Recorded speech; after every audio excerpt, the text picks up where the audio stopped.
Right, so hello guys, welcome back to my page. And really what today's video will be about is really just the differences between digital watches, also known as quartz watches, and mechanical watches, also known as automatic watches. Right, so I would like to say that I feel like most people don't really understand like that in the world of watches there's like a very big form of categorization, right? So there's certain watches that would automatically be classified as automatical watches, I'll be automatic watches, and then there's certain watches that are categorized as digital watches, right? So I just want to list out like some of the major differences between these two types of watches, just to just to sort of open our minds to these things, and so that you just understand what it means, right? So number one difference, or the number one thing that separates those two classes of watches, is really just how they are powered, right? So primarily digital watches are powered by batteries. If you've ever seen where a digital watch is opened, there's usually like this tiny circle shaped battery that usually comes with most of, I think, every digital watch, or maybe there are some that do not have the same type of batteries, but the idea is that digital watches are powered by batteries. Then on the flip side, you have your automatic watches, which generally are not powered by batteries. They are usually powered by certain components inside the watch that move each other to make the watch tick. So one major way you can actually just tell the difference between those two by staring at the watches, how the watches move, right? So ideally digital watches, the ones that I use, for digital watches you would have the ones that look like clocks, that have your time listed out in like a digital format. Say the time is 12, you have 12, then you have a colon and then 00, right? Or you'd have the ones that do tick.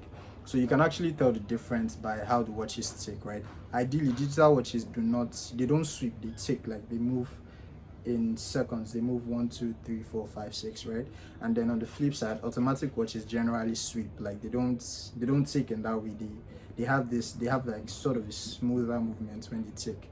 So I think that that's like the major difference. So if you see a watch that is ticking, you better know that that watch is powered by a battery. Although I think these days we now have like certain watches that are sort of like hybrid watches, right? So there are watches that have like that are powered by both batteries, and then they have like some mechanical movements going on in them. I know of like the Grand Seiko. They have this what's it called?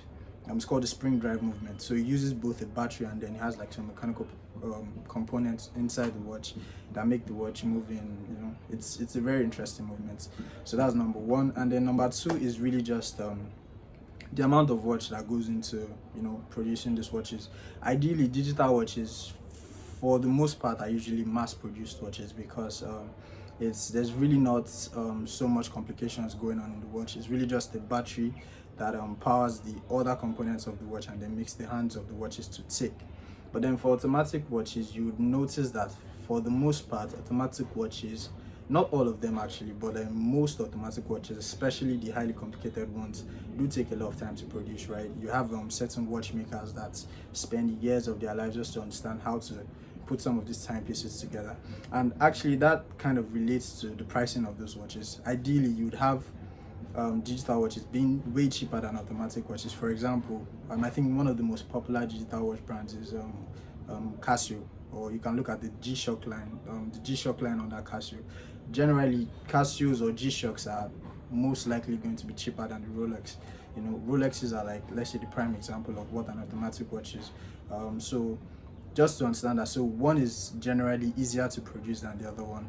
And then the third difference between them would really just have to do with, in my own opinion, I think the durability of these watches, right? So sometimes people say that, like, I think there's this common phrase about Patek Philippe, where they say like you don't buy a Patek Philippe for yourself, you buy a Patek Philippe for your generation, right? Patek Philippes are generally automatic watches. Is actually one of the best, or one of the most, I don't want to say the best because that would be relative, right? But one of the most, I'll say one of the most popular, one of the most renowned automatic watch brands. So say for example, I think there's an idea where people do believe that automatic watches last way longer than digital watches, right? Because the thing is, after a certain number of years, you would have to go and change the battery in your digital watch, but then your automatic watch ideally would last you for a lifetime. occasionally you might need some servicing of the watches, say like after 5 or 6 years.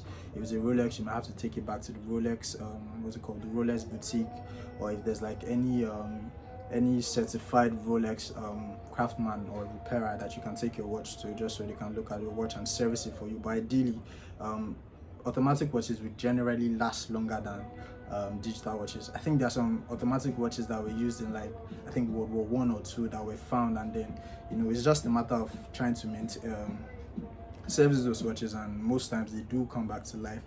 So another difference would generally just be the price point of those watches, right?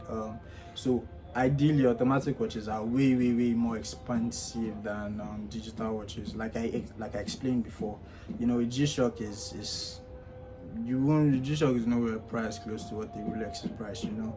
So I think those are like the major differences. Those are the differences that, you know, at first hand, once you come across both watches, you can actually just identify and be able to tell, like, okay, this is this and that is that. So just to round up everything, I'd like to just list out like some of the popular brands that make like each of these classes of watches, right? So for digital watches, I think one of the most popular ones is, like I explained before, is Casio, and their G-Shock line with Casio. I think that's very popular, it's very common, particularly amongst military people, because G-Shocks are like the strongest things in the world. They don't get spots. A truck can climb over a G-Shock watch and it won't spot. That's how crazy G-Shocks are, original G-Shocks though. So aside from that, you then have which other brand? Swatch is also a very common digital watch brand. I don't know if they have like an automatic line, but I know like primarily Swatch is known for making amazing digital digital watches, right? Or quartz watches, or battery powered watches.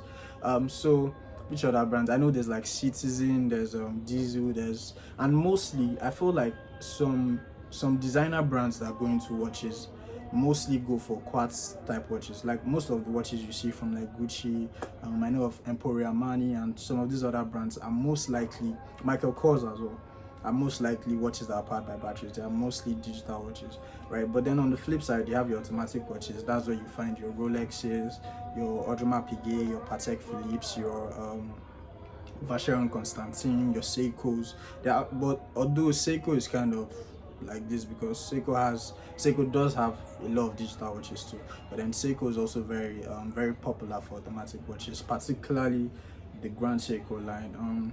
Which other automatic watches do we have? We have Jacob and Co. We have Omega, that's the Speedmaster, not just the Speedmaster, but Omega generally. You have your Cartier, although I think Cartier also makes what's it called, digital watches too. But then those are like the very popular automatic watch brands. So just to wrap everything up, the major differences between these watches are, number one, just how they are powered. One is powered by batteries, the other is powered by certain items within the watch, the mainspring and some other items within the watch that makes the hands of the watch tick. Another thing is really just in terms of durability of the watch, how long they last. It's generally believed that automatic watches would outlast the digital watch. Third would be the craftsmanship, the amount of work that actually goes into producing these timepieces.